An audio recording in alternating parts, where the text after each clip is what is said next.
Alors, bonjour tout le monde, bon matin. Bienvenue à la 11e leçon de ce trimestre-ci. Le titre de la leçon, c'est « Diffuser l'amour ». Vous savez, dans les médias, nous parlons beaucoup d'amour, de respect des autres et de prendre soin des vulnérables. Mais ce matin, nous allons étudier Ésaïe 55, 58 et 59, et ça nous parle d'une façon un petit peu différente de qu'est-ce que notre conception de l'amour et du respect des autres. Alors, pour commencer ce matin, je pourrais demander à Alain de pouvoir commencer avec une prière. Oui, absolument. Bon et tendre Père Céleste, on te remercie de ces moments qu'on va prendre pour ouvrir ta parole, pour étudier cette leçon. On te demande que ton esprit soit sur nous et sur chacun des auditeurs qui sont présents, que ton esprit soit sur nous et qu'il nous aide à comprendre cette leçon. C'est au nom de ton Fils qu'on te demande. Amen. Amen. Avant de commencer le débat, j'aimerais qu'on puisse s'introduire. Alors, merci pour nos panélistes. Alors, bon matin, Pasteur Paul. Bonjour, merci. Et Alain, qui est notre premier ancien. Alors, bonjour à vous. Et moi, je suis Yannick Morancy. Alors, comme première question d'introduction, pour réchauffer le débat, on pourrait dire, j'aimerais m'introduire avec Alain et lui demander quelle est la meilleure façon de répondre à quelqu'un qui vous veut du mal ou qui vous fait du mal? Ça arrive malheureusement, que quelqu'un nous veut du mal ou nous fait du mal. On rencontre toutes sortes de gens dans la vie aujourd'hui. On pourrait prendre Proverbe 25, versets 21-22. Proverbe 25, verset 22, ça dit ceci. « Si ton ennemi a faim, donne-lui du pain à manger. S'il a soif, donne-lui de l'eau à boire, car ce sont des charbons ardents que tu amasses sur sa tête, et l'Éternel te récompensera. » Qu'est-ce que ça ferait, Yannick, si on te mettait des charbons ardents sur la tête? Ça dérange. Ça dérange. Tu es obligé de réagir. Hein? Tu ne peux pas endurer ça longtemps sans être obligé de réagir. Alors, Dieu, dans sa sagesse, nous recommande de mettre des charbons ardents sur la tête de quelqu'un qui nous veut du mal. Mais comment on fait ça, littéralement? Si quelqu'un me veut du mal, je n'irai pas mettre des charbons ardents sur sa tête, littéralement. Mais en lui faisant du bien, comme dit ce verset-là, en lui donnant à manger, en lui donnant de l'eau, et ça oblige les gens à réfléchir. Les gens qui nous veulent du mal, qui nous font du mal, et puis qu'on répond par le bien au lieu de répondre par le mal, ça les pousse à réfléchir. Et ça fonctionne. Mais est-ce que c'est facile pour nous de réagir comme ça? Non, ce n'est pas dans notre nature. Ce n'est pas par nous-mêmes qu'on peut faire ça. Matthieu 5, verset 43-44, c'est Jésus qui parle. Matthieu 5, 43-44. « Vous avez appris qu'il a été dit, tu aimeras ton prochain et tu haïras ton ennemi. » C'était la façon de voir à l'époque. Il faut garder les ennemis loin, il ne faut pas les...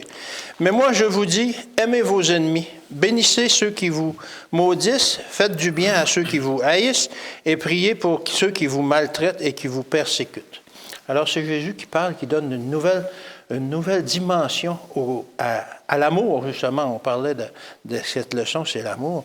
Alors, c'est comme ça qu'il faut faire. Et comme on a dit tout à l'heure, mettre des charbons ardents. Moi, j'ai une histoire particulière qui m'est arrivée à un moment donné. J'avais acheté une nouvelle maison et puis je devais faire des rénovations. Et puis mon deuxième voisin était... Je sais pas. Dans sa nature, il est très agressif et puis tout ça. Et quand je tapais du marteau, il ouvrait sa fenêtre et puis c'était des jurons contre moi, etc., etc. Il a fait une plainte à la municipalité, etc. Alors, les relations s'annonçaient pas très, très bonnes. Mais moi, j'ai dit, en tant que chrétien, je peux pas avoir ce genre de relation-là avec mon voisin. Alors, j'ai dit, comment qu'on fait? Alors, j'avais lu ces versets-là, effectivement, et j'ai dit, il faut mettre des charbons ardents sur sa tête. Et lorsqu'est venu l'hiver, je m'étais acheté un tracteur avec un souffleur pour ouvrir mon entrée. Et après avoir ouvert mon entrée, j'allais ouvrir la sienne. Les premières fois, quand il me voyait arriver, il fermait ses rideaux. Mais après quelques fois, quand il me voyait arriver, il venait tasser son auto. Ah oui. Et effectivement, rendu au printemps, il m'a fait un petit cadeau et tout ça. Alors, les relations se sont améliorées en mettant des charbons ardents sur sa tête comme ça. Répondre par le bien, ça oblige les gens à réagir. C'est quelque chose, ils ne sont pas habitués. Ils sont prêts au combat. Et ils nous attaquent, puis ils sont prêts à recevoir des coups pour en redonner d'autres. Mais si tu réponds par le bien, Oh là, c'est une autre histoire. Alors, mais comme on étudie dans le livre d'Isaïe, on peut voir ce que lui, il en dit. Isaïe 58 au verset 6 et 7. Isaïe 58, 6 et 7. « Voici le jeûne auquel je prends plaisir. » Il parle de la part de Dieu, c'est Dieu qui parle à travers Isaïe. « Détache les chaînes de la méchanceté, dénoue les liens de la servitude, renvoie libres les opprimés, et que l'on rompe toute espèce de joug. Partage ton pain avec celui qui a faim, et fais entrer dans ta maison les malheureux sans asile. Si tu vois un homme nu, couvre-le, et ne te détourne pas de ton semblable. » Alors, c'est un peu c'est exactement dans la même direction. Faire du bien autour de nous. Mais c'est contre nature. Ah, c'est absolument contre nature. C'est totalement contre notre nature. Effectivement. C'est pas par nous-mêmes qu'on peut faire ça. Non. C'est par la grâce de Dieu, par l'Esprit. Alors, comme je te dis, quand j'avais ces problèmes-là avec mon deuxième voisin, ma réaction normale, ça aurait été de rendre les coups, peut-être lui faire une plainte lui aussi, peu importe, parce que lui aussi avait des travers. Mais j'ai prié et puis l'Esprit m'a dit non, c'est pas comme ça qu'il faut que tu réagisses. Et ça fonctionne, ça fonctionne. Chacun de nous, je suis sûr qu'on pourrait donner des exemples de la sorte. Et puis, on sert un Dieu de deuxième chance, hein? Toujours donner une deuxième chance, oui. Puis essayer de grandir ensemble. Exactement, oui. Exactement. Oui, oui. Alors oui, le débat commence dans Ésaïe 55, versets 1 à 7. Alors je m'adressais à Pasteur Paul et lui posais la question. Dans ces versets, il semble y avoir une contradiction étonnante. Ça parle d'acheter sans argent. Et quel a été le prix de notre salut? Ça, ce sont les premiers versets du chapitre 55. Oui, oui. Venez acheter, manger, venez acheter du vin, du lait, sans argent, sans rien payer. Pourquoi pesez-vous de l'argent pour ce qui ne nourrit pas? Alors c'est bizarre, effectivement. Moi, si je veux acheter quelque chose, j'ai besoin d'argent. Absolument. Mais il y a quand même dans cette relation avec Dieu une notion d'achat, une notion de rachat que l'on trouve avec Dieu. On est invité à venir sans argent parce que c'est gratuit, mais ce n'est pas gratuit pour tout le monde. Il y a quelqu'un pour qui ça a coûté cher, et c'est Dieu en réalité. Et vous savez, quand on fait des programmes, peu importe lesquels on fait, si on donne tout le matériel, les gens vont se jeter dessus, mais ils vont mettre ça chez eux dans un coin, c'est fini. Ça n'a pas de valeur. Ça n'a pas de valeur. Si on les fait payer, si on leur dit, voilà, on va vous donner un manuel, il n'est pas gratuit, ça coûte ceci, ils vont payer pour, ils vont lui donner plus de valeur parce que ça leur a coûté quelque chose. C'est sûr que le salut que Dieu nous donne, on pourrait le mépriser, comme c'est souvent le cas qui nous est présenté dans les Écritures, mais il ne nous a pas coûté grand-chose, mais il a coûté à Dieu.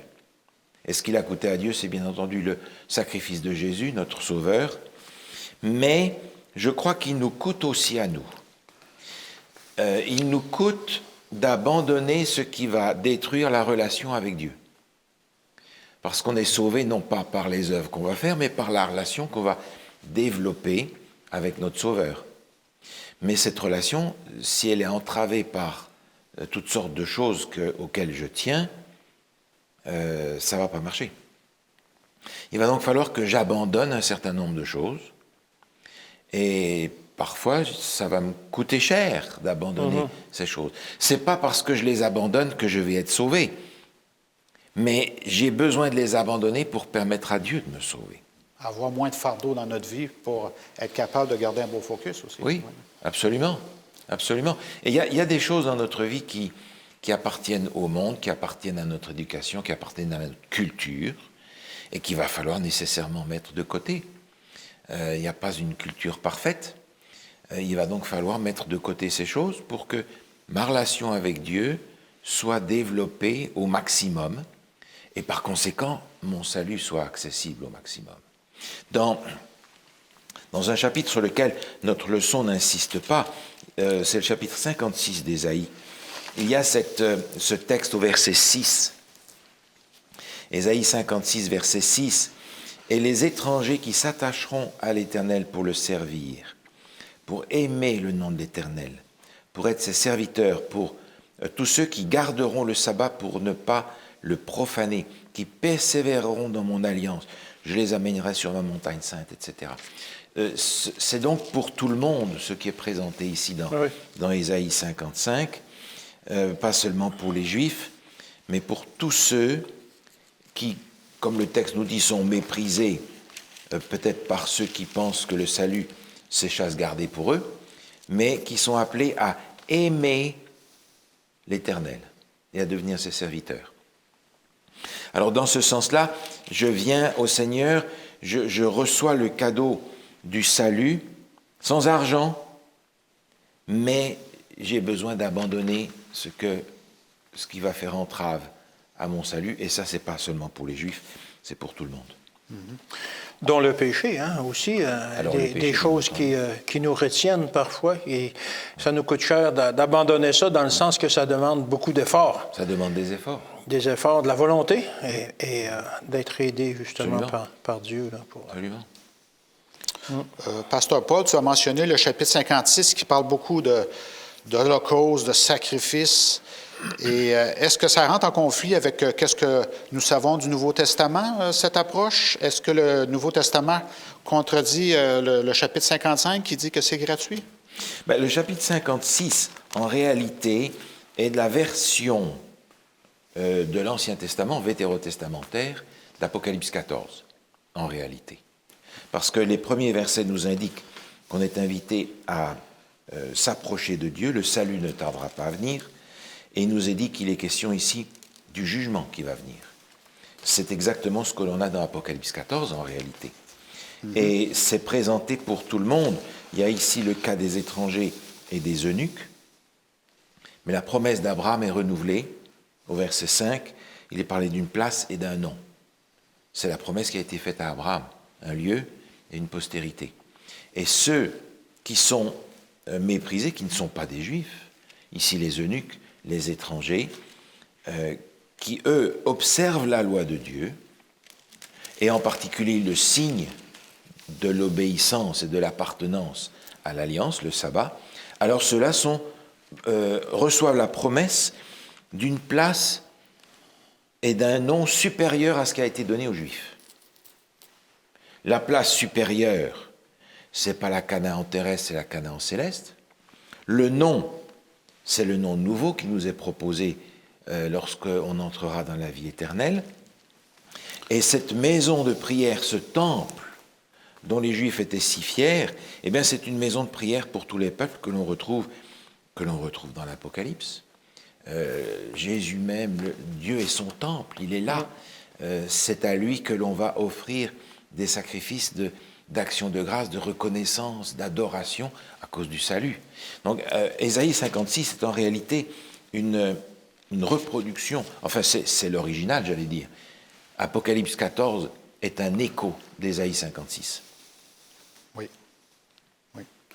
On a aussi dans la leçon, on avait aussi 1 Pierre 1, 18, 19 que j'ai beaucoup aimé. Je peux le lire. Oui. 1 Pierre 1, 18, 19, et c'est Pierre qui parle. Il dit, « Vous savez que ce n'est pas par des choses périssables, par de l'argent ou de l'or que vous avez été rachetés de la vaine manière de vivre que vous aviez hérité de vos pères, mais par le sang précieux de Christ, comme d'un agneau sans défaut et sans tache. Oui. » Alors ici, on a encore la même image que de l'Ancien Testament, qu'un agneau devait être sacrifié, immolé. Et c'était Jésus, c'était une image de Jésus qui devait venir. Le prix du salut. Le prix du salut, oui, c'est très important de toujours le spécifier. Hein? Oui. Oui. Ce n'est pas nos œuvres, c'est toujours celui qui a fait la chose pour nous. Maintenant, je vais m'adresser à Alain. Oui. On se dirige dans la deuxième partie du chapitre 55, Ésaïe 55, 6 à 13. Pourquoi Dieu met-il l'emphase sur le fait que ses pensées et nos pensées sont très divergentes? C'est une bonne question, effectivement. Si tu veux, on va lire Ésaïe 55, 6 à 9 pour commencer. Ça dit ceci. « Cherchez l'Éternel pendant qu'il se trouve. Invoquez-le tandis qu'il est prêt. Que le méchant abandonne sa voie et l'homme d'iniquité ses pensées. Qu'il retourne à l'Éternel qui aura pitié de lui. À notre Dieu qui ne se lasse pas de pardonner. » Justement, le passage qui nous intéresse. « Car mes pensées ne sont pas vos pensées, et vos voix ne sont pas mes voix, dit l'Éternel. Autant les cieux sont élevés au-dessus de la terre, autant mes voix sont élevées au-dessus de vos voix et mes pensées au-dessus de vos pensées. Alors, c'est un peu normal, ce verset-là, ce qui nous aide à comprendre, c'est que Dieu, c'est le créateur de l'univers. Alors, c'est normal qu'il y ait une meilleure vision de nous, de tout ce qui se passe présentement. Puis, on peut dire aussi, il est plus intelligent. C'est lui le créateur de l'intelligence, etc. On n'est pas sur la même montagne. On n'est pas sur... Non. Hein? Non, on a une montagne pas mal plus basse. On est sur une colline et lui, il est sur une très haute montagne. Exactement. Alors, c'est lui qui a la connaissance et tout ça. C'est lui le concepteur, c'est lui l'architecte, c'est lui qui soutient tout le fonctionnement de l'univers et même qui nous garde notre souffle. Alors, c'est quand même pas rien. Et on voit dans le livre de Job, dans sa tentative de comprendre d'où venait le mal qui l'affectait et la souffrance qu'il subissait, alors qu'il s'est adressé à Dieu pour savoir, pour argumenter avec lui, qu'est-ce qui se passe, comment ça se fait que tout ça, il y a eu une réponse. Mais il n'y a pas eu la réponse nécessairement qu'il attendait. Parce que Dieu, dans sa sagesse, lui a fait comprendre qu'il y a des choses qu'il ne savait pas et qu'il ne connaissait pas. Et que, d'une certaine façon, il n'y avait pas à les connaître. Et à partir du chapitre 38 dans Job, pour lui faire comprendre ça, lorsqu'on lit ça, c'est vraiment impressionnant parce qu'on voit vraiment quelle est notre place par rapport à Dieu. Il lui pose quelques questions qui lui font comprendre que sa compréhension de l'univers et notre compréhension de l'univers n'est pas du tout à un même niveau. On pourrait citer quelques questions. Est-ce que c'est toi qui dénoues les Pléiades? Oui. Ou non, c'est pas moi. Est-ce que tu connais telle et telle chose? Non, je connais rien de ça. Alors, vivement, vraiment, Job se rend compte que il y a des choses qu'il ne sait pas. Et c'est la même chose pour nous. On ne comprend pas tout ce qui arrive sur la terre puis tout ce qui arrive autour de nous. Le plan du salut, et d'où ça vient, cette obligation-là d'avoir mis en place un plan du salut, on le comprend, mais à peine. C'est un sujet qu'on va étudier, justement, durant tout l'univers. Mm-hmm. Alors, c'est vraiment, nos pensées ne sont pas ses pensées, et lui connaît la fin avant le commencement. Mm-hmm. Ésaïe 57, verset 15. Ésaïe 57, 15. « Car ainsi parle le Très-Haut, dont la demeure est éternelle et dont le nom est saint. J'habite dans les lieux élevés et dans la sainteté. » C'est vraiment pas le cas de l'homme là, qui habite dans les lieux élevés puis dans la sainteté, c'est plutôt le contraire. « Mais je suis avec l'homme contrit et humilié, afin de ranimer les esprits humiliés, afin de ranimer les cœurs contrits. » Alors, on voit que malgré cette différence-là, malgré que ses pensées ne sont pas nos pensées, malgré que sa compréhension, son niveau est bien plus élevé que le nôtre, on a quand même accès à Dieu, malgré tout. Il ne nous prend pas de haut, là, pour dire, vous autres, là, gang de petits, là. Non, il nous donne accès quand même à lui. Heureusement que malgré cette différence entre Dieu et nous, Dieu n'est pas inaccessible pour l'homme. C'est plutôt le contraire. Il nous voit comme ses enfants qui ont besoin justement de conseils, d'être guidés, etc., d'être enseignés, d'être conduits. Et gloire à Dieu, parce que sans cette aide-là qu'il nous fournit là, par le Saint-Esprit, etc., par le sacrifice de Jésus qui est venu offrir sa vie pour nous, bien, on a accès maintenant au Père, on a accès au ciel par l'Esprit et plus tard directement lorsque Jésus va venir nous chercher pour nous amener au ciel. C'est très bien ce que tu as dit, parce que l'apôtre Paul appelle ça le mystère de la piété. C'est quelque chose qu'on va avoir pour l'éternité à développer et à comprendre. Alors qu'on va être capable de voir l'univers, qu'est-ce que Dieu a fait dans sa totalité, parce que Dieu est saint, saint, saint. Dieu est saint 3 fois. Exactement. Et le ministère de la piété, c'est justement le plan du salut que Dieu a mis en place pour l'humanité. C'est quelque chose qu'on arrive, comme je l'ai dit, on arrive difficilement à comprendre.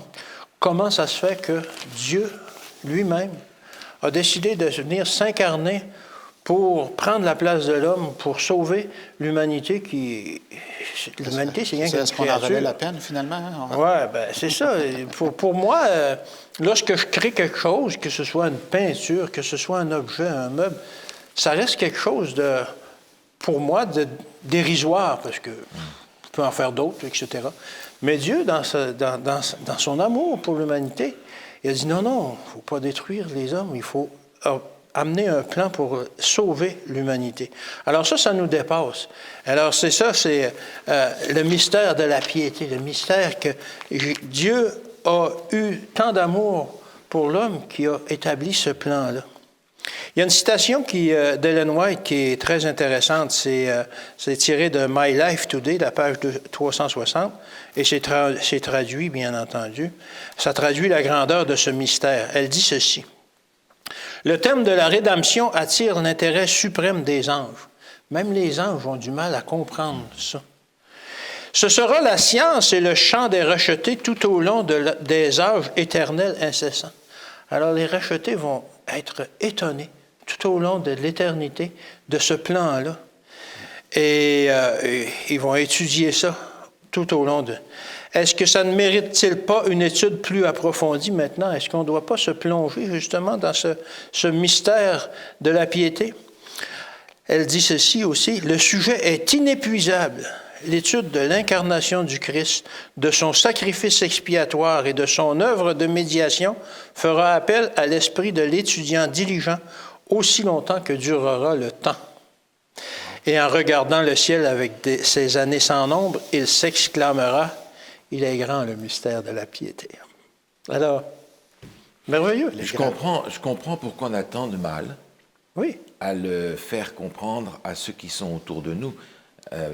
Si on n'a pas accepté que ce soit quelque chose qui nous dépasse. Oui, effectivement, parce que c'est pas la réaction de l'homme que Dieu a eue, c'est incompréhensible. C'est ça. Et gloire à Dieu, qu'on peut juste dire gloire à Dieu et l'accepter par la foi. Oui. Tout à fait. On pourrait étudier le chapitre 57, que je trouve qui est extraordinaire aussi, mais on va se tourner vers le chapitre 58. Et la leçon nous parle du problème du jeûne. Il y a un problème avec le jeûne à ce moment-là, dans le temps d'Ésaïe. Et ça se trouve dans Ésaïe 58, 1 à 8. Alors, je vais m'adresser à Paul. Quel était le problème du jeûne observé par les contemporains d'Ésaïe? J'ai l'impression que le problème du jeûne à cette époque-là, c'est le même problème qu'on a aujourd'hui. La forme va être un petit peu différente, mais le problème est le même. On va prendre le jeûne pour une œuvre méritoire. Un statut social. Alors, j'ai fait ceci, j'ai fait cela. Seigneur, tu vas m'écouter maintenant que j'ai faim depuis ce matin. Depuis ce matin, oui. J'ai souffert. J'ai souffert, tu te rends compte. Et le problème qui est ici va beaucoup plus loin parce que on se rend compte qu'on a affaire à une société qui est devenue méchante, injuste, profane, où il y a des disputes, où il y a de la fraude, où il y a des assassinats, où il y a tout ce qu'on veut. Et on essaie de compenser le mal qu'on fait par des bonnes œuvres. On va essayer d'équilibrer la balance. 51-49, ça voilà, va? Ça oui. passe. Oui. Donc c'est cette idée, et c'est exactement le problème que l'on a du temps de Jésus, où les œuvres à accomplir sont la préoccupation essentielle qui passe avant tout le reste. Alors dans ce contexte ici, c'est ce qu'on a. Maintenant, je crois qu'il y a dans ce chapitre 58 une dimension beaucoup plus importante parce qu'il commence en disant « Crie à plein gosier, ne te retiens pas, élève ta voix comme une trompette et annonce à mon peuple ses iniquités, à la maison de Jacob ses péchés. » Dans l'Ancien Testament, le son de la trompette, le son du chauffard, était utilisé de plusieurs façons différentes, mais en particulier lors de la fête, qu'on appelle la fête des trompettes, qui est en réalité la fête du son, de la clameur des chauffards, et qui est l'annonce du jugement. Qui est l'annonce du jugement, la fête des trompettes, 10 jours avant le jour des expiations. On a d'ailleurs une indication dans notre chapitre 58 ici, au verset 3, ils disent « Que nous sert de jeûner si tu ne le vois pas? Ben oui. De mortifier notre âme si tu n'y prends point égard. » Alors cette idée de mortifier son âme, d'humilier son âme, c'est quelque chose qu'on retrouve effectivement dans l'Ancien Testament, Lévitique 23 par exemple. en rapport avec la fête des trompettes, et qui nous indique que c'était vraisemblablement, sans que ce soit marqué spécifiquement là, une journée de jeûne. La fête des expiations également, parce que ça, c'était quelque chose d'important. Et cette idée d'humilier son âme était une obligation dans la fête des expiations. Psaume 35, verset 13, 13, associe humilier son âme avec le jeûne. Comment est-ce que je vais humilier mon âme? Par le jeûne. On comprend par conséquent que cette fête des expiations était une journée de jeûne, d'humiliation, dans le moment où on se présente devant Dieu. Et c'est ce que Dieu demande dans cette journée de jeûne. Vous jeûnez, faites ce à quoi ça correspond, en réalité. Alors, il y a une dimension que je trouve prophétique dans ce texte, parce qu'il va nous annoncer quel est l'état d'esprit du vrai jeûne, qui est donc une notion de mission, en réalité, envers l'extérieur, envers les autres. Et on est invité dans la suite du texte à emporter le signe, qui est le sabbat. Alors c'est intéressant de voir comment le lien est fait entre le jeûne et le sabbat. Parce que le sabbat n'est jamais normalement une journée de jeûne dans l'Ancien Testament. C'est une journée de réjouissance, au contraire.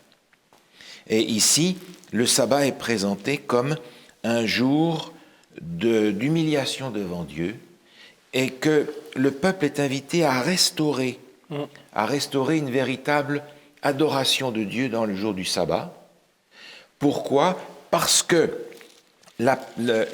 les actions que l'on a pu faire, les bonnes actions qu'on a pu faire, toutes les mortifications qu'on a pu accepter ne vont pas nous amener à être sauvés, elles vont nous amener à nous présenter à Dieu dans le bon état d'esprit pour que lui puisse finalement nous sauver. Oui. Il y a donc dans ce chapitre quelque chose qui nous pousse vers la fin des temps, dans la compréhension biblique à la fin des temps de la fête des trompettes et de la fête des expiations. Fête des trompettes qui correspond à cette grande prédication dans le moment du réveil de la proche venue de Jésus, et le jour des expiations, le moment où le jugement commence dans le ciel, il y a 170 années passées. Par conséquent, on est dans ce contexte-là, où on est appelé à sortir du formalisme du salut par les œuvres, à rentrer dans une relation avec Dieu qui nous amène au service. Le service de ceux qui sont dans le besoin, qui ont besoin de notre aide. Partage ton pain, ouvre ta maison, couvre celui qui est nu, etc. Parce que cette mission doit amener tous ceux dont il est question au chapitre 56 à faire alliance avec Dieu aussi. Et à emporter le signe, le sabbat étant un jour de repos, il est le signe du repos que l'on a en Jésus, c'est-à-dire du salut que l'on a, pas parce qu'on a fait quelque chose, mais parce qu'on a reçu quelque chose. Donc ce chapitre 58, pour moi, est très prophétique dans sa dimension qui correspond aux fêtes de l'Ancien Testament. On a aussi un parallèle évident avec Matthieu 25, où Jésus dit, voilà, vous m'avez vêtu, vous m'avez donné à manger, vous avez fait ci, vous avez fait cela. Et ceux qui l'ont fait, dans l'état d'esprit de l'Évangile, ne s'en sont pas rendus compte. Et Jésus leur dit, c'est à moi que vous l'avez fait. Ils sont tous surpris de cette énumération. C'est ça. Et c'est ce qui est demandé dans ce chapitre-là. Faites ces choses par nature, faites-le par bonté, faites-le spontanément. Ne le faites pas comme une œuvre à faire pour mériter quelque chose au bout du compte. Matthieu 25, dans ce chapitre, Jésus va reconnaître la transformation qui a été faite dans ceux qui servent, pas par obligation, mais parce qu'ils ont été eux-mêmes changés par le contact avec Dieu. Et je crois qu'aujourd'hui, le jeûne n'a peut-être pas très bonne réputation à cause de la manière dont il était vécu dans le passé, mais je crois qu'on peut vivre aujourd'hui le jeûne en pensant d'une façon particulière à la nécessité dans les temps de la fin d'avoir avec Dieu un contact tellement fort qu'on arrive à passer à travers. Sinon, ça va être difficile. Absolument. Alors, si je comprends bien, le jour des expiations, c'était un grand sabbat. C'était le sabbat que ça se passait. C'est Donc, il y avait un jeûne, la journée des expiations et un grand sabbat. un sabbat cérémoniel. Ah, mais c'était un sabbat aussi le 7e jour de la semaine? Ou? Ça dépend des années. Ah, OK. Ça dépend des années. OK. Parce que c'était toujours ce 10e jour du mois. Oui. Ce qui veut dire que ça tombait d'année en année à des jours différents. Oui, Mais ça. c'était un sabbat cérémoniel. Cérémoniel, OK. Ça devenait un grand sabbat lorsqu'il tombait une journée de sabbat. Alors, ça pouvait se combiner. Oui, qu'il était combiné avec. Mais là, la question au verset 13, tu retiens ton pied pendant le sabbat, tout ça, on parle, est-ce qu'on a des indices qu'on parle vraiment d'un sabbat 7e jour de la semaine? Ce jour de repos? Ou? Mais il est question ici du sabbat. Il n'est pas question des sabbats. Okay. Et si on comprend le contexte dans lequel on se trouve, il est ici question de chercher l'Éternel. OK. Si on veut adorer l'Éternel d'une façon particulière, le mode d'emploi qui nous est donné, c'est le sabbat, et qu'on retrouve d'ailleurs toujours, oui. dans Apocalypse 14. N'est-ce pas? Une journée de délice, une journée pour exprimer notre gratitude et notre journée loyauté. C'est ça. Ouais. Et même si c'est un sabbat cérémoniel, c'est dans le même esprit qu'il va falloir le faire. Bien sûr. Alors les sabbats cérémoniels sont tombés parce qu'ils sont liés à une activité spécifique au temple, Oui. qui n'existe plus. Oui, je suis d'accord avec ça. Par contre, l'état d'esprit que le sabbat représente est destiné à traverser toute l'éternité aussi, parce que Ésaïe plus tard va nous dire que de sabbat en sabbat, on sera à l'adoration de Dieu dans le ciel. OK. Oui. Oui, merci. Merci d'avoir spécifié ça. Alors, le pasteur parlait de choses que Ésaïe 58 parlait de faire, mais c'est quoi le principe derrière la liste des choses à faire dans Ésaïe 58, 1 à 12? On pourrait effectivement lire ces versets-là et commenter à mesure un peu comment ça se déroule, comment c'est présenté. Oui, on a fait une bonne liste déjà, là, mais si tu as d'autres choses à ajouter, tu peux le faire. Oui. Alors, ça dit ceci, Ésaïe 58, à partir du verset 1. « Crie à plein gosier, ne te retiens pas. Élève ta voix comme une trompette et annonce à mon peuple ses iniquités, à la maison de Jacob ses péchés. » Alors, c'est écrit à l'impératif. C'est une mission que l'on a là-dedans. Annoncer. Hein. Annoncer. Élève ta voix. Et crie, dis-le, fais l'annonce justement que annoncer à mon peuple ses iniquités. C'est peut-être pas nécessairement une mission facile, mais c'est ce que Ésaïe nous demande. Et ça dit, et ça continue. Tous les jours, ils me cherchent. Ils veulent connaître mes voies. Alors, ces gens semblent vouloir être dirigés par Dieu. Et Dieu est en train de dire, ils me cherchent vraiment, ils veulent connaître mes voies, ils veulent savoir qu'est-ce que je pense de tout ça, etc. Comme une nation qui aurait pratiqué la justice. Mais c'est ça, ils me cherchent comme s'ils avaient pratiqué la justice, mais il semble qu'ils ne pratiquaient pas la justice. Dans leur cœur, ils sont injustes. Et n'auraient pas abandonné la loi de Dieu. Wow! Ils me cherchent, mais ils sont injustes et ils ont abandonné ma voie. Ces gens ne respectaient pas la loi de Dieu. Est-ce que c'est encore le même problème chez les chrétiens d'aujourd'hui, chez la majorité des chrétiens d'aujourd'hui? Lorsque l'on parle avec des chrétiens, la loi est bafouée et remise en question. On n'a plus à respecter la loi, peu importe. Nous sommes sous la grâce aujourd'hui. Alors, les chrétiens se disent un peu la même chose. Ils veulent connaître les voies de Dieu, mais ils rejettent la loi. C'est d'ailleurs difficile de faire ce qui nous est dit là dans le temps d'aujourd'hui, annoncer les péchés. Oui. T'es qui, toi, pour commencer à mettre ton nez dans mes affaires? Ah oui, c'est très délicat. C'est extrêmement difficile aujourd'hui. C'est pas du tout accepté d'être condamné comme ça au nom de qui? Non. Et si tu présentes la parole de Dieu comme la source de cette condamnation, tu es d'autant plus condamnable d'avoir condamné. Tu as utilisé la loi. Nous ne sommes plus sous la loi, nous sommes sous la grâce. Voilà, il ne faut pas juger. Faut pas on juger. va prendre des paroles de Jésus. Il Dieu ne faut est pas amour. juger, il ne faut pas condamner. Tu dois présenter l'amour de Dieu. Donc il y a un équilibre difficile à trouver ici parce que c'est en fait un appel à la repentance. Oui, effectivement. Effectivement, lorsque l'on lit ça, on va voir plus loin vers quoi Dieu appelle le peuple. Oui. Alors, il me demande des arrêts de justice, ils désirent l'approche de Dieu, et malgré malgré tout, ils désirent une relation intime avec Dieu. Mais ils ne veulent pas lui obéir, mais ils veulent une relation intime. Que nous sert de jeûner si tu ne le vois pas? Tu vas parler de ce verset-là tout à l'heure. Regarde, là, j'ai fait des efforts pour être en contact avec toi. De mortifier notre âme si tu n'y as point égard.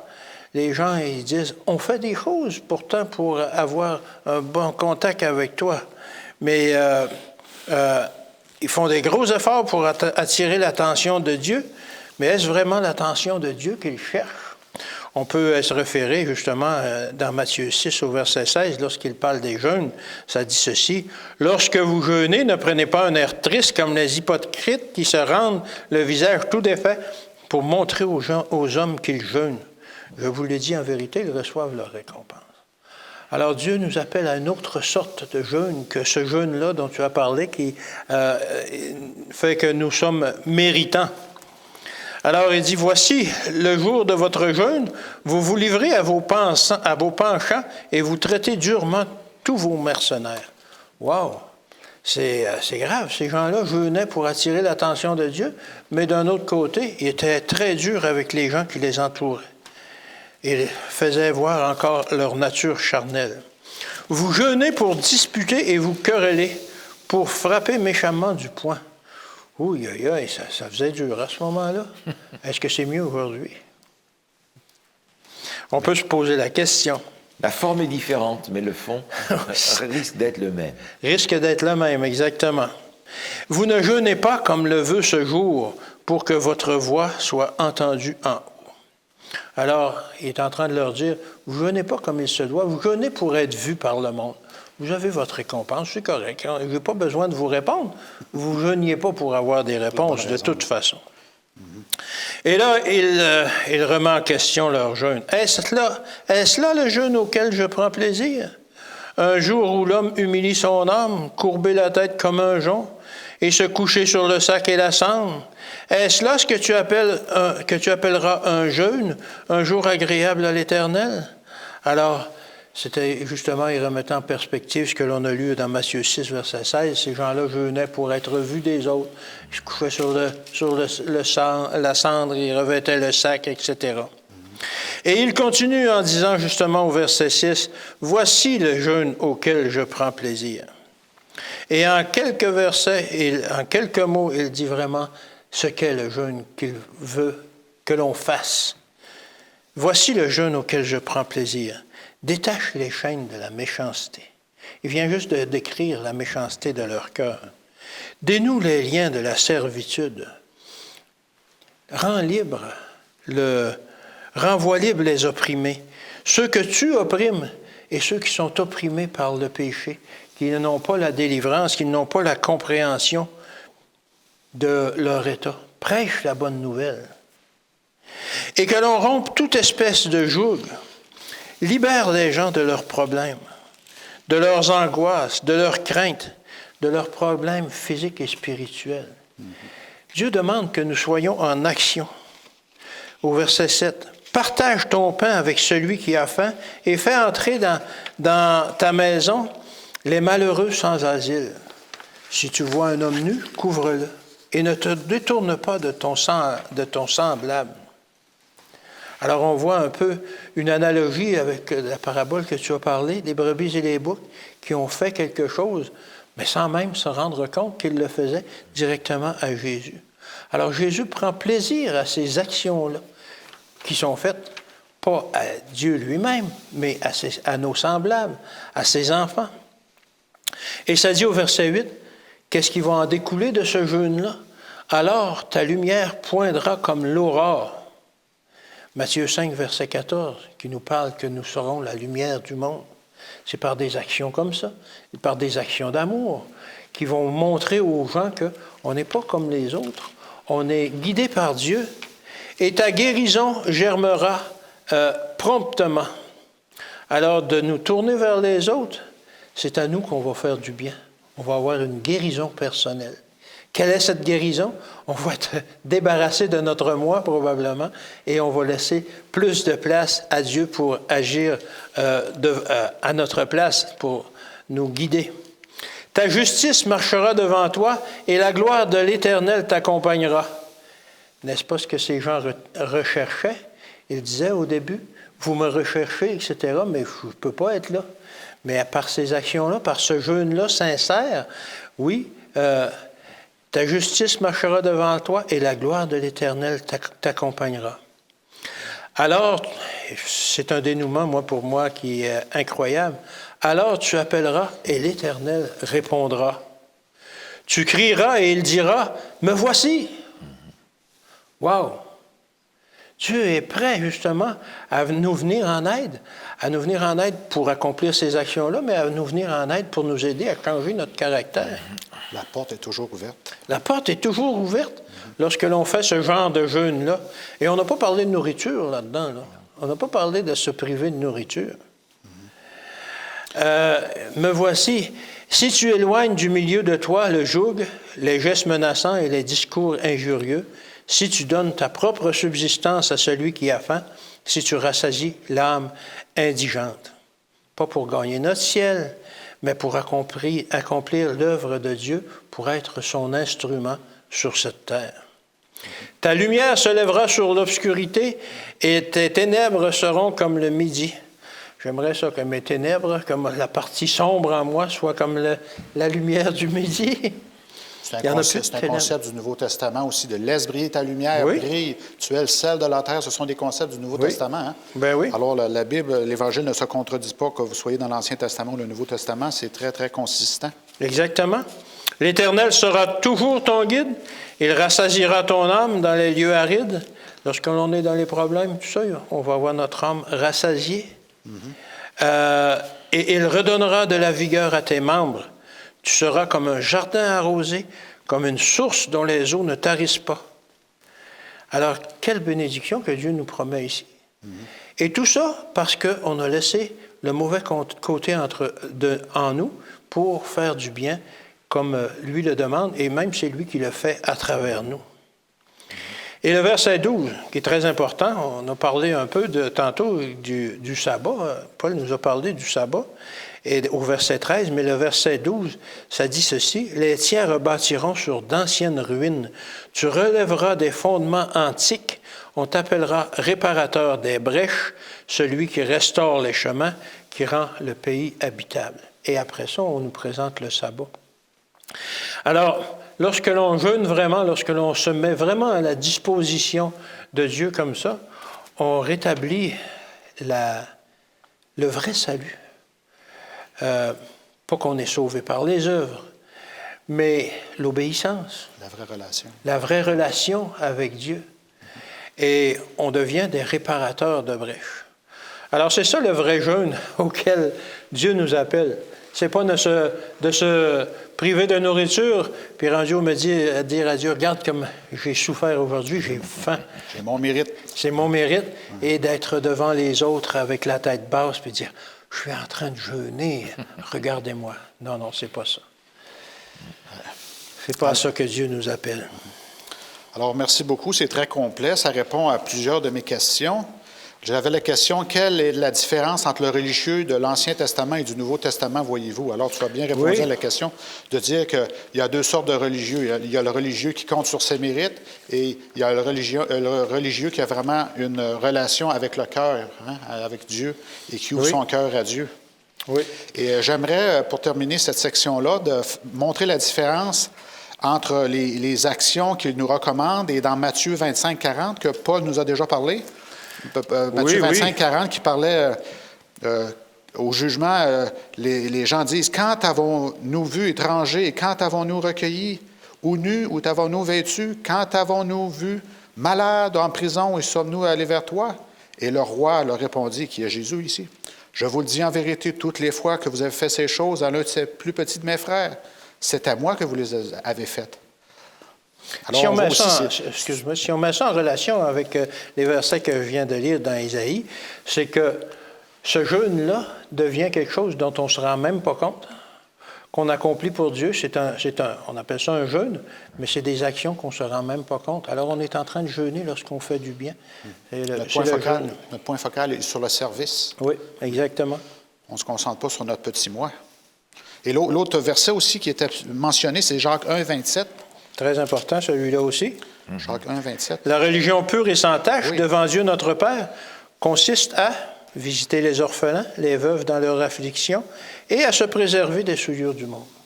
Alors, on a un travail sur nous à faire, mais on a un travail pour les autres à faire, le service envers les autres, accomplir la mission que Jésus a, continuer la mission que Jésus est venu accomplir sur la terre. Alors, le point que je voulais faire, c'est que la mission est très consistante, que nous soyons dans l'Ancien Testament ou le Nouveau Testament, c'est très la même. semblable. C'est le même évangile, c'est très, très, Amen. très, très... La même personne qui parle, c'est la même chose. C'est extraordinaire. Mais on a quand même ici quelque chose que je trouve intéressant. On pourrait prendre ce passage-là, comme d'autres d'ailleurs, comme une justification de l'évangile social, où c'est que ça. Ah oui, OK, ben non. Hein? Mais on a quand même dans ce texte une indication qui nous oriente vers l'obéissance à la loi de Dieu. Vers l'obéissance. Et à la préparation pour la fin. Donc il y a des dimensions différentes à tout ça. Vers le changement de notre caractère. Oui. Exactement. Le travail est à faire sur nous et vers les autres aussi. C'est ça. Donc il y a dans ce chapitre une orientation vers la mission sociale, si on peut dire, mais ce n'est pas que ça. Non. Parce que la mission sociale sera bien remplie quand mon caractère sera changé pour que je le fasse. Exactement. Donc c'est un ensemble c'est le secret. qui a échappé ici au peuple hébreu, mais qui fait partie de tout cet évangile éternel qui comprend plusieurs facettes. Oui, alors la question, c'était ça. Quel est le rapport, une description de bonnes œuvres avec une discussion sur ce bassin? On l'a déjà faite. Est-ce qu'il y a d'autres choses dans Isaïe 58, versets 13 et 14, qui parlent des trois sujets? C'est ce qu'on vient de dire aussi, n'est-ce pas? Les trois sujets qui semblent être liés. Mais il y a plusieurs choses ici qui sont présentées, justement. Le chapitre commence en nous disant quelle est notre situation, quelle est la situation du peuple, dans une compréhension tout à fait tordue de la vie chrétienne, salut par les œuvres, etc. Et puis on arrive dans une autre dimension qui est la responsabilité que l'on a. Et cette responsabilité, on va la retrouver parce que la manière dont elle est présentée dans Ésaïe 58 ressemble fort à ce qui est présenté dans Ésaïe 61. Regardez par exemple Ésaïe 61, ce texte qu'on va regarder un petit peu plus tard, mais auquel on est invité à faire référence. Ésaïe 61, « L'Esprit du Seigneur l'Éternel est sur moi, car l'Éternel m'a oint pour porter de bonnes nouvelles aux malheureux. Il m'a envoyé pour guérir ceux qui ont le cœur brisé, proclamer aux captifs la délivrance, aux prisonniers la liberté, aux captifs la délivrance, pour publier une année de grâce de l'Éternel. » Cette mission-là, qui est la mission de Jésus, finalement, c'est ce qui est demandé dans Ésaïe 58. Oui. C'est exactement la même chose. Autrement dit, le disciple de Jésus aujourd'hui va être la prolongation de ce que Jésus a fait. Exactement.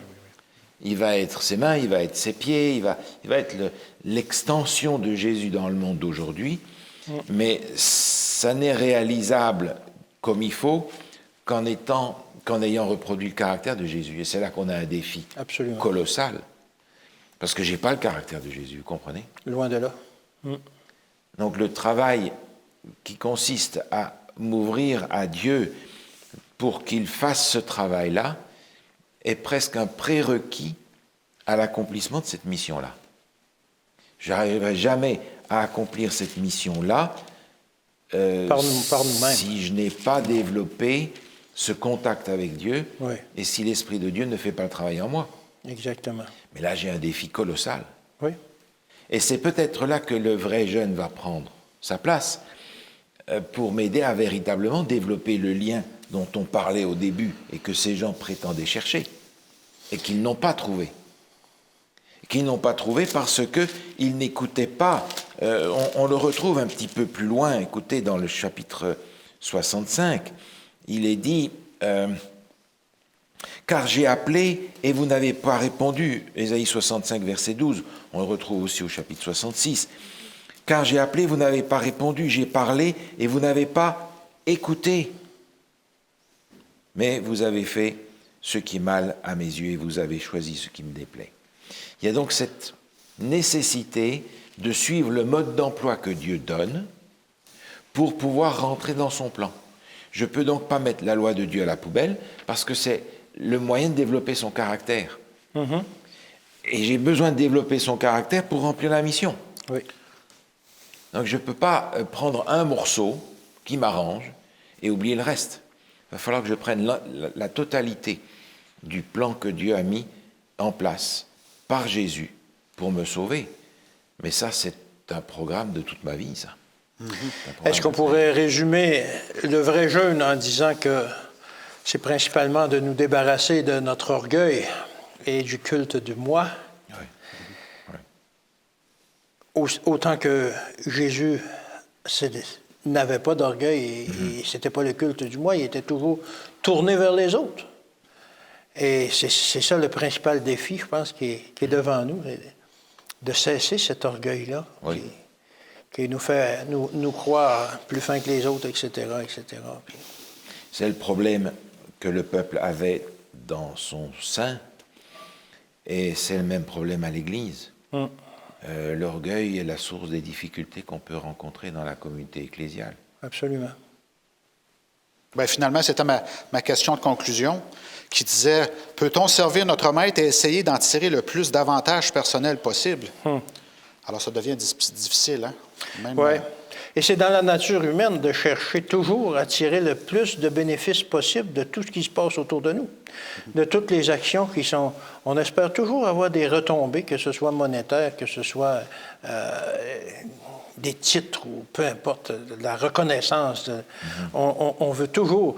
Et si on a 2 maîtres devant nous, on va essayer d'en tirer les avantages des 2 maîtres. Ça devient Par difficile. contre, il y a un verset qui dit « Nul ne peut servir 2 maîtres à la fois ». Alors, il faut vraiment prendre une décision, lequel que l'on veut servir. On veut servir Dieu. Alors là, ça demande des efforts. Des efforts, mais pas pour faire des choses, mais pour laisser notre moi. Pour délaisser notre moi. C'est ça les efforts que l'on doit faire. Et après ça, lorsque l'on a réussi à mettre un peu de côté notre moi, Dieu peut commencer à nous utiliser. Et plus on va laisser notre moi de côté, plus il va pouvoir nous utiliser. Et on va se rendre compte, comme on disait tout à l'heure dans Ésaïe, que notre lumière va se lever. Et on ne s'en rend même pas compte, tout à coup, qu'on devienne lumière. Mais c'est parce que, justement, on va avoir accepté de faire le travail, de laisser de côté notre moi, notre orgueil. Et, c'est non seulement contre nature, mais c'est contre notre société. Ah, absolument. Parce qu'aujourd'hui, on nous dit il faut progresser. Si tu as une petite maison aujourd'hui, demain, il faut que tu en aies une plus grande. Oui. Si tu as un travail avec un tel salaire aujourd'hui, demain, il faut que tu montes dans l'échelle des carrières et que tu aies plus, que tu progresses, que tu gagnes plus, que tu fasses mieux. Et même puis, intellectuellement. Et même intellectuellement. Et on se cache derrière le bonheur qu'on veut pour nos enfants en disant « Ah, mais je voudrais faire des choses pour mes enfants. Mais en réalité, c'est cette notion très capitaliste, en réalité. Humaniste, capitaliste. D'augmenter, de grandir, de capitaliser de plus en plus. Alors qu'en réalité, le Seigneur nous dit, mais si tu perds, c'est pas grave. Si tu perds, c'est pas grave. Non, la récompense va venir après. Parce que, bon, ce que tu perds, de toute façon, ça va être détruit. Donc, si tu perds maintenant, c'est pas grave parce que l'essentiel est invisible pour les yeux. C'est ça. Et ça, c'est contre notre société qui avance sur le visible, sur le matériel, sur la réputation, sur toutes ces choses qu'on peut voir. On a gagné, l'esprit de compétition. la compétition va nous permettre d'avancer. Et c'est quelque chose qui est remis un petit peu sur la table aujourd'hui parce que la situation qu'on vit dans le monde aujourd'hui ne nous permet plus d'avancer, ne permet plus d'arriver à gagner plus, à progresser. Des gens mettent la clé sous le paillasson parce qu'ils ne peuvent plus. Ouais. Est-ce que c'est catastrophique? Oui, parce que j'ai besoin de vivre aujourd'hui. Mais si ça remet en cause mon désir d'avoir plus, de faire plus, de gagner plus, d'avoir plus d'influence, peut-être le Seigneur est en train de nous mettre sur une piste différente. Oui. Celle de la décroissance. Et c'est ce que Jean-Baptiste nous a appris. Il faut que je diminue pour que lui puisse grandir. Oui. Alors, merci beaucoup. Nous sommes déjà à la fin. On a encore beaucoup de choses à dire, mais on doit s'arrêter ici. Alors, merci beaucoup à mes deux panélistes de m'avoir éclairé sur mes questions. Et j'aimerais conclure en disant, soyons comme Jésus qui, lui, a tout donné. Les disciples, eux aussi, ont tout donné. Les prophètes, eux aussi, ont tout donné leur vie pour servir la cause. Alors, pour conclure, j'aimerais qu'on fasse une petite récapitulation. Ça dit que le prophète Isaïe nous rappelle son peuple à abandonner ses pensées et ses voies et de revenir à Dieu, finalement. Son idéal pour notre bonheur est nettement plus élevé que le nôtre. Il pardonne avec clémence, avec l'esprit du jour des expiations, l'esprit du jour du sabbat, car le don du pardon de Dieu, s'il est véritablement reçu, transforme le cœur. Et alors, le vrai amour peut s'exprimer. Alors, merci. Alors, est-ce que je peux te demander de terminer avec une on va prière? prier ensemble. Oui, merci beaucoup. Notre Dieu, notre Père, ta parole est constamment pour nous un défi que tu nous invites à relever. C'est constamment pour nous quelque chose de nouveau que nous avons à découvrir et qui pourtant est ancien parce que ça fait longtemps que tu nous le dis. Mais nous comprenons que ce chapitre 58 en particulier est pour notre Église l'exposé d'une mission particulière à remplir à la fin des temps. Seigneur, accorde-nous, là où nous sommes en particulier, d'être des réformateurs, des reconstructeurs, des réparateurs de brèches, des instruments de guérison là où nous sommes. Apprends-nous, Seigneur, à faire partie de ta solution et ne pas être ceux qui font partie du problème que tu es venu résoudre pour nous. Seigneur, apprends-nous à être de ce côté où tu peux nous utiliser parce que nous le faisons par amour pour toi. Fais, Seigneur, naître en nous à nouveau ce premier amour pour notre Seigneur et Sauveur Jésus dont nous n'arrivons pas à comprendre l'immensité. Nous te le demandons au nom de Jésus. Amen. Amen. Alors, merci à tous et bonne semaine. Que le Seigneur vous garde.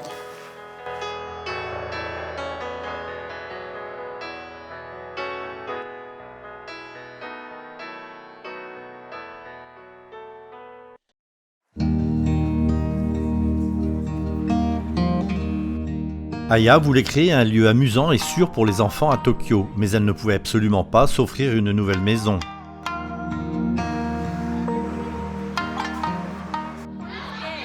Si ma fille a une mauvaise journée à l'école, elle vient ici après les cours et elle se sent beaucoup mieux. C'est vraiment amusant de jouer avec d'autres enfants, de parler et de manger ensemble. C'est pour cela que je viens. Il y a environ 2 ans, une amie a invité Aki à jouer après l'école. Et depuis, les 2 filles ne cessent de se voir. Aujourd'hui, Aya accueille des enfants chez elle, au moins 2 fois par semaine. Ils jouent, parlent, mangent et apprennent à connaître Dieu. Et pour beaucoup d'enfants, c'est là qu'ils entendent parler de Jésus pour la première fois. Le défi que représente la proclamation de l'Évangile dans l'une des plus grandes villes du monde est considérable. Pour toucher tout le monde à Tokyo, chaque membre d'église ici aurait la charge de contacter 10 000 personnes. Ainsi, chaque personne qui franchit le seuil de la maison d'Aya est une bénédiction.